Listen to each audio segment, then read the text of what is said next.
A pleasant day to everyone. For our lesson, we have taking the long-term view.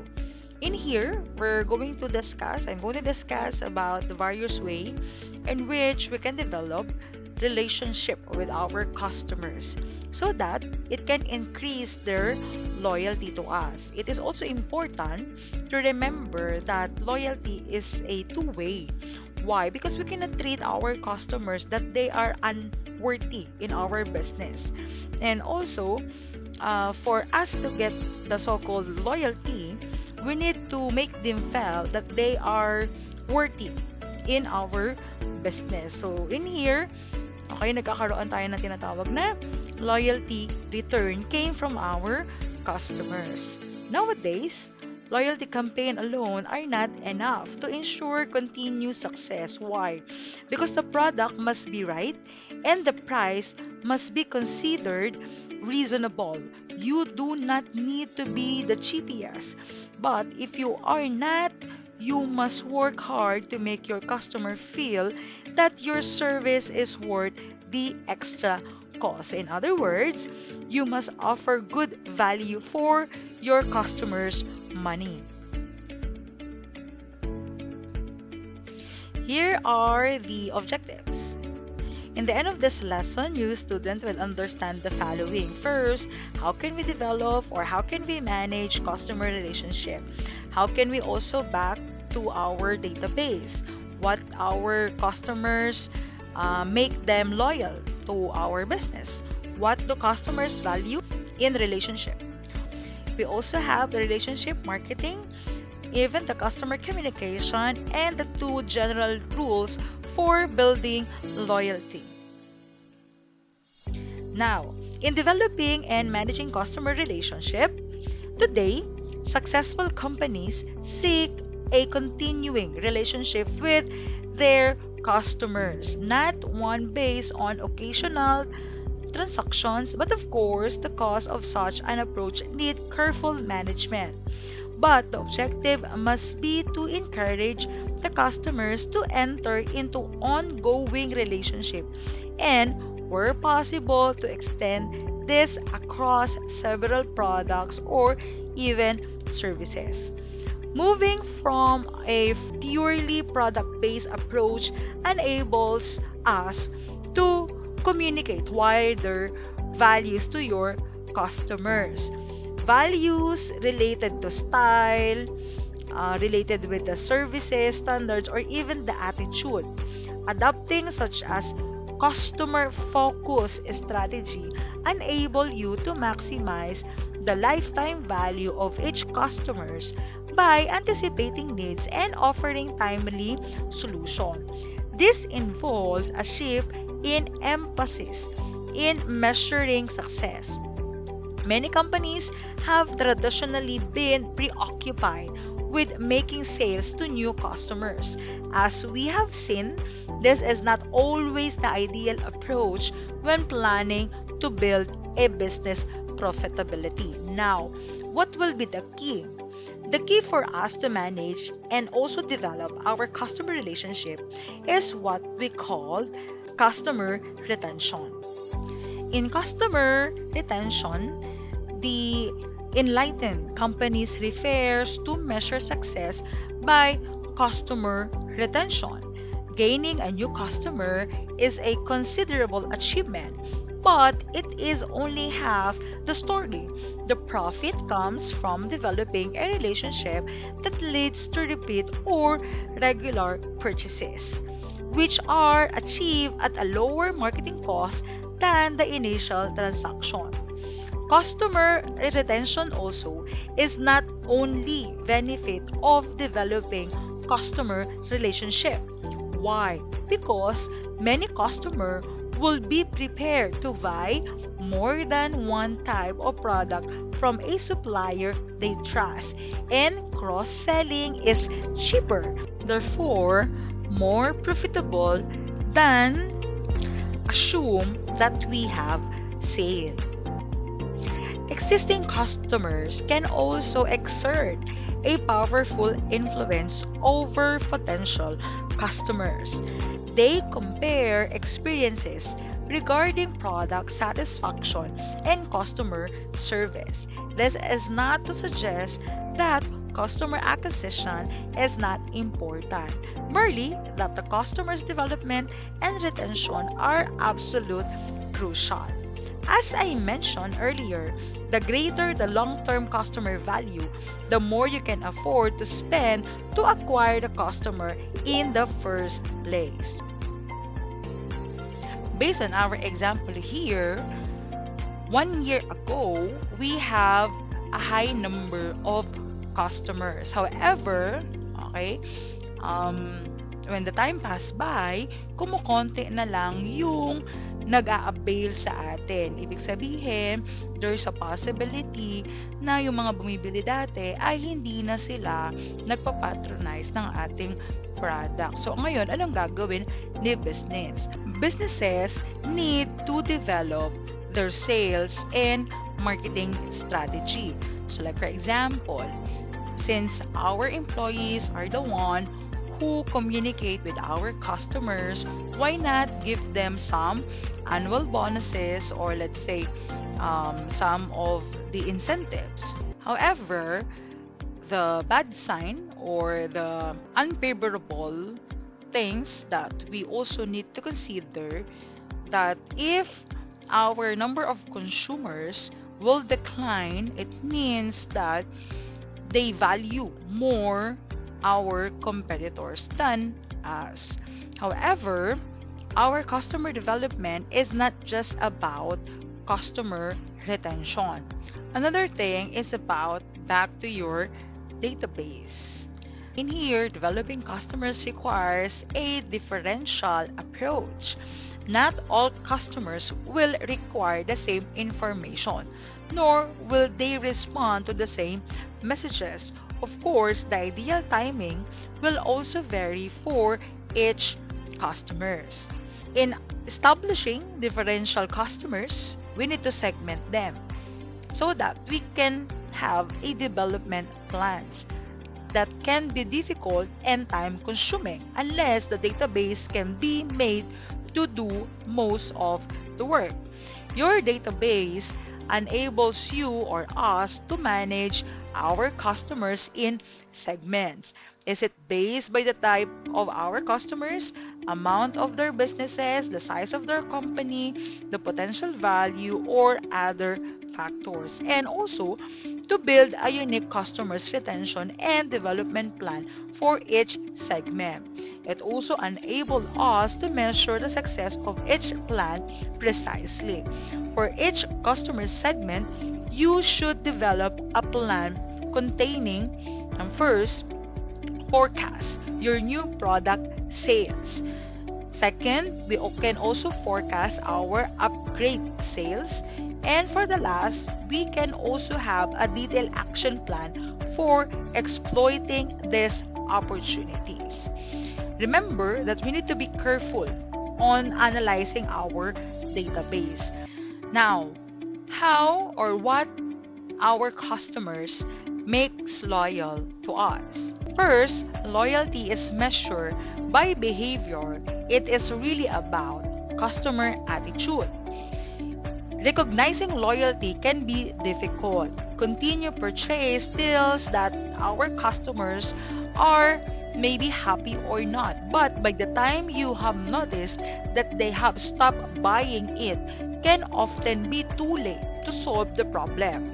It is necessary to find a way of measuring customer attitude before normal purchasing time, which of course varies from customers to customers. Second, we also need to keep track of our customers' attitude without regular contact and feedbacks so that you cannot hope to understand customer needs, attitudes, and even intention. Third, loyalty is not a one-way system. All of marketing consists of a two-way exchange between company and customers. Before you can expect loyalty, you must offer it yourself. This means that Businesses must be prepared to go the extra yard when it's necessary. For number 4, loyalty cannot be developed by marketing communication alone. Why? Every aspect of your business is a factor in building loyalty, from inquiry, taking to delivery, and after sales service. Even a follow-up for non-payment must be made with courtesy and care. For number 5, commitment staff who share the objective of customers' delight. Loyalty and commitment of staff at all levels is a base requirement for developing and maintaining customers' loyalty. Premises must be fulfilled. Added value must be volunteered at every opportunity. For number 6, customer loyalty is the logical outcome of caring about and delivering solution for customer needs. In other words, you cannot go into this in the short term only. A loyalty program is continuing thing, a long-term commitment of time and resources. So before you take the plug, stand back and consider the following pertinent question. First, have you quantified the benefits of investing in loyalty program? Second, have you even researched existing levels of your customer satisfaction? Third, have you defined the service requirements of your customer? Fourth, do you know what will improve customers' loyalty and how this can be delivered cost efficiently? And fifth, can you offer genuine benefits to your customers? So these are the questions that can help you or can guide you on investing in the so-called loyalty program. Now, what do customers value in relationship? When customers are asked to identify the factors that make them value a supplier or business, they generally list the following attributes. First, good products at fair prices. Not all customers seek the lowest price. Many people realize that, at least to a certain extent, you can get what you pay for. Second, convenience and ease of access. They want to be able to get hold of you quickly and easily, especially when they have a problem. The take two aspirins and call me in the morning approach is a sure way to lose customers. Third, effective and fast problem solving. A quick, sympathetic response to your customers' queries and complaints is very important. Handling your customers' problem may be a routine, even boring task to you, but that problem could be the most worrying experience of your customer's life. Next, for our number 4, privilege status as a known customer. They like to be recognized when they call. Fifth, appropriate contact and communication. They do not want to be bombarded with irrelevant mailings or even telephone calls or texting. Next is anticipation of their needs. Some call this thing proactive. Whatever it is called, it is a key aspect of customers management. And for the last, professional friendly dialogue.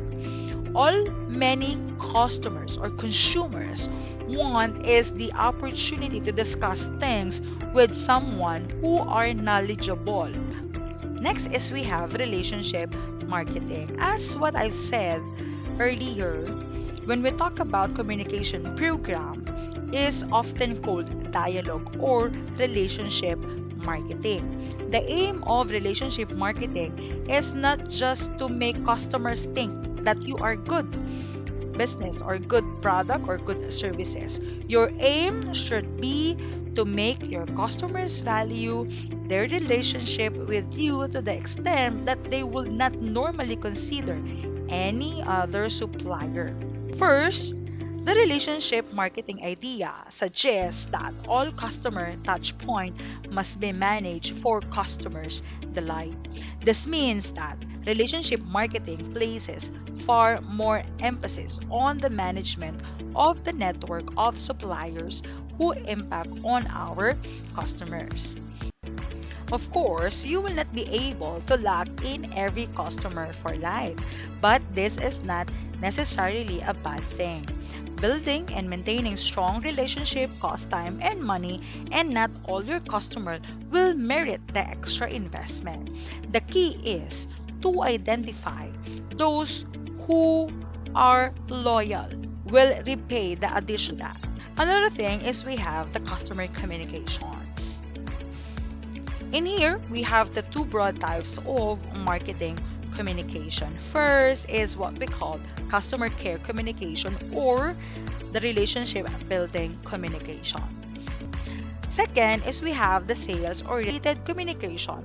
Sometimes it is possible to combine these two so that customer care communication give customers the opportunity to send for sales information all through the sales content will be very soft sale. Selling messages include customer care content. Where such combination are possible, you can make your budget work harder.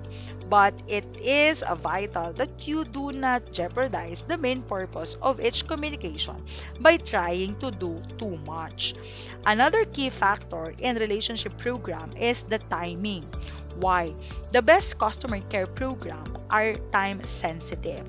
Being sensitive to our customer need and buying cycle can make your promotional mailing much more productive.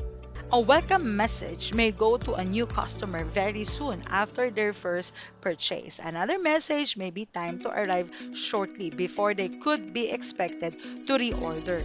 The important point is that this communication should be timed according to customers' requirements and not to fit in with your sales or even it comes with your planning cycle. You will also want to consider how your messages are delivered. Some selling messages may be better delivered face to face, whereas customer care messages will more usually be delivered by mail or through telephone. Finally, you will also want to consider who should receive each message. In selling to our consumer, this may not be so important, but with business customers, there will be differences between the ideal distribution of customer care and selling messages. All through there may be one key decision maker in business. They may will be other who can block future order. One of the key advantages of direct marketing communication is their ability to deliver appropriate messages to each member of the decision making chain. Messages can be varied in terms of maintaining a consistency of style and tone. The precise effects of customer relationship program are not so easy to measure in the short term. Another thing is the classification of our customers. The first step is definitely to segment your customer into different categories. So what are these categories? Our customers may be business or our consumer, where you can serve both. Or let's say your customers have a high or low value towards with your product. Third, percentage of their annual expenditure you already receive or what we call share of customers. Fourth, a single or even multi-product purchasing pattern. Fifth, payment performance. Sixth, lapsed customers or let's say split into time since last order bonds. Next, we also have the property type where very relevant. And the last is the possessions. For example, for consumer, it might be car and other luxury goods. And for businesses, it might be type of equipment installed. First, we need to develop dialogue. In developing our dialogue, first, questionnaires. Through questionnaires, we can identify present and even the future needs, or even the level of satisfaction with product, service, delivery, and so on, and generate warm feelings amongst your customers. Second, in terms of our developed dialogue, we have the regular communication program. This includes our welcome letter or special offer and incentives where relevant can help you build good relationship. Third, under developed dialogue, we have the personalized communications. These are appreciated, but make sure it is through personalization and make sure the personalization is correct. And fourth, knowledge gained from feedbacks. This can help you develop products, services, events, and occasion which are valued by customers and your prospect customers. The second rule is we have make your database work for you. First, effective database. In having effective database, it must be timely and appropriate communication. Second, we have tracking recency. In here, the volume and the order details identify cross-selling and upselling opportunities and incentive allocation where appropriate. Third, we also have the fast fulfillment of requests and orders. Giving a fast service, we can build customer confidence and satisfaction. And for the last, instant access to customer information.